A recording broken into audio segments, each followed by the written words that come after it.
This is a brief history of the Good Family Farm that I wanted to put together for my descendants, but I discovered some things in my research that I thought would be interesting to other families along the Nepisiguit or other historians of Bathurst.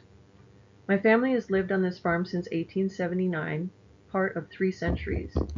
It was Crown Grant Lot 15 containing 200 acres. It was originally petitioned for by John Willis in the early 1800s and finally granted to him in 1840. The original Good who bought the property was John Arthur Good and his wife Rebecca Seeley. He bought it from Samuel and Isabella Branch in 1879 in April. This lot is the largest of the grants and has the most riverfront. It is also an important grant because it was granted before the Crown Land Grant Act of 1884, which meant the landowner held the riparian rights they owned to the middle of the bed of the river. In October that same year, 1879, John Good signed an agreement with Ivers Adams to have access of the shore, 1 chain or 66 feet, and also access to the shore from the high road. John Good retained any crops on the 66 feet of the shore for his own benefit. Around 1880, Ivers built Camp Adams. It's just across the river from us. It was on the bank that you can see behind us kids about 100 years earlier. After Adams left in 1904 or 1906, it housed the warden. I heard stories that my great-grandfather would see the smoke from the camp's fire and say, "I guess the warden is up."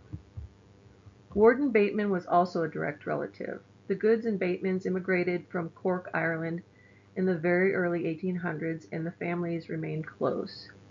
The Goods and the Batemans also owned a lot of the land on the rough water side of the river as well in the mid-1800s. This is the agreement John Good has with Ivers Adams from October 1879.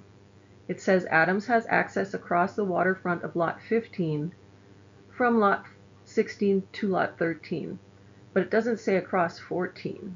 John Good's brother James Good bought Lot 14 on that same day, also from Sam and Isabella Branch.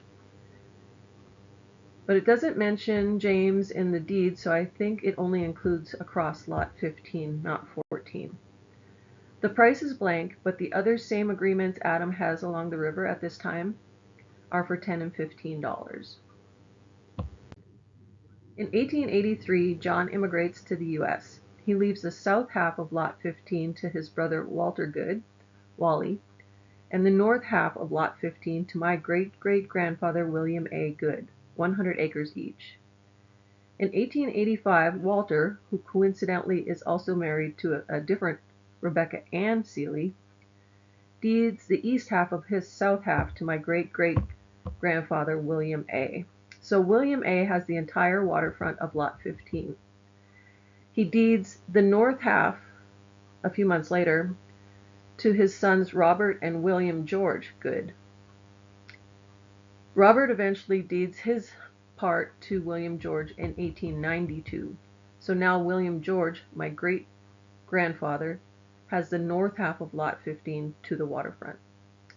His father, William A. Good, later deeds the south half of Lot 15 to Walter's son, Jacob Hubert Good. So both the north and south of Lot 15 have been passed down to current day, with the north half belonging to my dad and the south half belonging to a cousin, R. Good. In February of 2022, I discovered that 2 portions of the Good property were now in New Brunswick Power's name. I started calling around trying to figure out what happened, but it was extremely difficult. Some of you know about my research and the roadblocks with people and agencies refusing to talk to me, and several straight up lying to me. I had to threaten lawsuits or consumer complaints to get even the smallest amount of information. Very long story short, I figured out what they did. There were a bunch of fraudulent deeds created in the 1880s specifically trying to steal the riparian rights from the landowners. Since it was before the Crown Act of 1884, after that, the riparian rights going forward would belong to the Crown. Anyway, these fraudulent deeds were mostly poorly written and were easily proven fake just by going back one or two deeds. So in 2007, these fake deeds were suddenly new information come to light, according to the registrar. And under the then current law, the registrar and Service New Brunswick were obligated to make sure that each individual landowner was notified to allow them to dispute the new claims. Neither of these entities notified anybody, as they were required by law to do. So they needed to create a way around having to notify us. So I will explain what they did in a minute. As for the power line, they, being a few shady lawyers, their wives, and secretaries, Service New Brunswick and New Brunswick Power, just used our old power line right-of-way agreements with the Bathurst Lumber Company from 1920 as if they were property transfers in 2007. Our agreements in 1920 had been properly recorded since 1920 to 2007 in the registry. They used these 1920 agreements along with the fraudulent 1880s deeds to create a fake survey. The survey that was created falsely accredited Stone Container as the owner of every single one of these properties.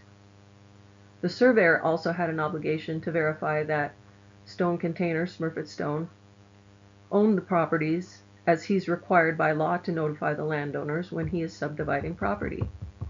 But he did not. He told me that it was the lawyer's responsibility to ensure who the owners were, and he just went off what the lawyer said.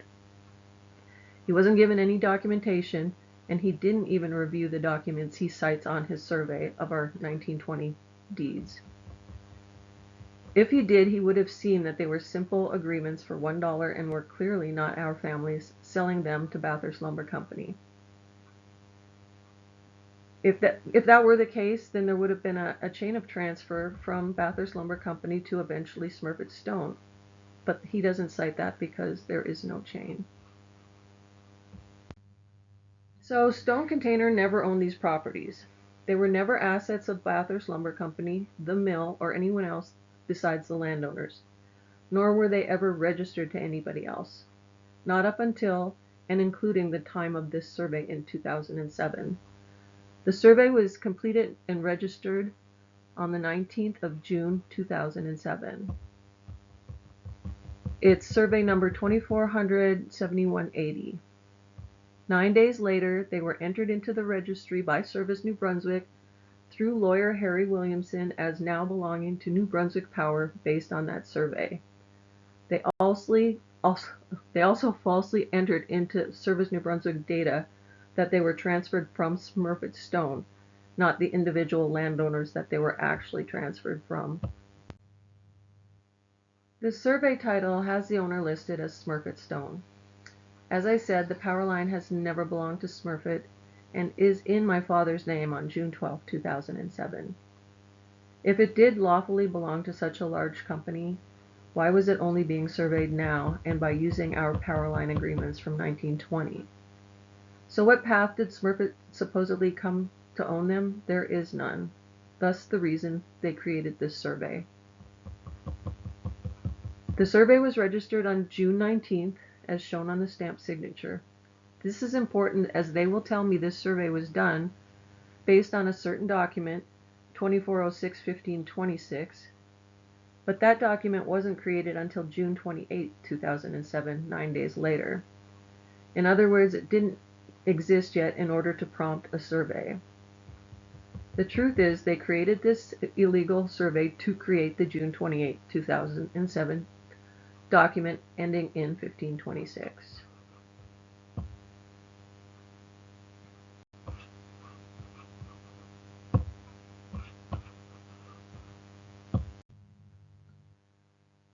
They know these old 1880s deeds and our old 1920 agreements will not hold up to scrutiny by the courts, so they need to get them transferred without the court looking at them. And this is how they did it. A few days after the survey was completed and registered, these lawyers repealed the Quieting of Titles Act on June 26, 2007. That act protected landowners from having their properties illegally transferred and required disputes to have to go before a judge. And according to another act, the Land Titles Act, you had to go through the Quieting of Titles Act as a condition for miscellaneous transfers. So when they got rid of the Quieting of Titles, that provision was also removed from the Land Titles Act. These two acts, designed to protect landowners' rights, were just manipulated to where they were no longer effective. Now, under miscellaneous transfers in the Land Titles Act, Service New Brunswick lawyers can transfer property simply by putting it in Service New Brunswick's database, with no oversight, without a judge reviewing them, and without the current owners ever being made aware of it. But the survey itself was done illegally, trespassing on private citizens' property and subdividing property without notification. And transferring all these properties under miscellaneous was also improper at least. To recap, in April and May of 2007, they have our private properties surveyed. The survey title has owner as Smurfit Stone Container, even though this property at the time is still in my dad's and other landowners' names. They create new PIDs for the riverfronts and sections of Powerline, June 2007. Then they remove the Quieting of Titles Act from the Land Titles Act on June 26th. Then on June 28th, they transfer all of these properties at Service New Brunswick into New Brunswick Power's name.